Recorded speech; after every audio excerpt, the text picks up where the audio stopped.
আসসালামু আলাইকুম। যাদের বাসায় ছোট বাচ্চা-কাচ্চা আছে এবং বাচ্চাদের ঠান্ডা লাগে, তারা এই যে বাচ্চাদেরকে এভাবে মধু খাওয়াতে পারেন। যেকোনো ব্র্যান্ডের মধু, যেকোনো জায়গা থেকে মধু কিনে খাওয়াতে পারেন।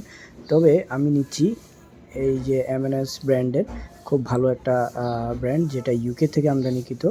এই ব্র্যান্ডের প্রোডাক্টটা খুবই ভালো লাগছে আমার নিজের। কারণ হলো যে আমার নিজের ঠান্ডা কাশি ছিল বেশ কিছুদিন যাবত। এই ঠান্ডা শীত আসার সাথে সাথে কাশি চলে আসছিল এবং খুব ভয়াবহ কাশি ছিল। সো কাশির সিরাপ-টিরাপ খাইলে আবার ঘুম-টুম আসে, মাথা-টাথা ঘুরায়। তো ওটাও খাইছি। পরবর্তীতে এটা কিনে এনে এটা খাচ্ছি। আলহামদুলিল্লাহ, এটাতে আমার খুব ভালো একটা রেসপন্স আমি পাইছি। কি আম্মু আরেকটু খাবা? আরেকটু দিবো? এখানে আবার সুন্দর আছে। এটাতে করলে বের হয়, চাপলে বের হয়। ঠিক আছে? নাহলে এমনি বের হয় না। যাই হোক, কারণ হলো ব্র্যান্ড মানে ব্র্যান্ড। ঠিক আছে? এটা M&M একটা ব্র্যান্ড, ইউকের প্রোডাক্ট।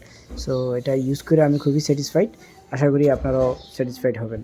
সো যারা অর্ডার করতে চান, বাই নাও বাটনে ক্লিক করতে পারেন। দেশি মধু তো আমরা অনেক খাইছি। একটা বিদেশি মধু খাইলেই আপনি বুঝতে পারবেন দেশি মধু আর বিদেশি মধুর মধ্যে তফাৎ কী। আলহামদুলিল্লাহ, আমাদের দেশে খুব ভালো ভালো মধু পাওয়া যায়। তবে ভালো জায়গা থেকে কিনতে পারলে বেটার। ধন্যবাদ সবাইকে। আসসালামু আলাইকুম।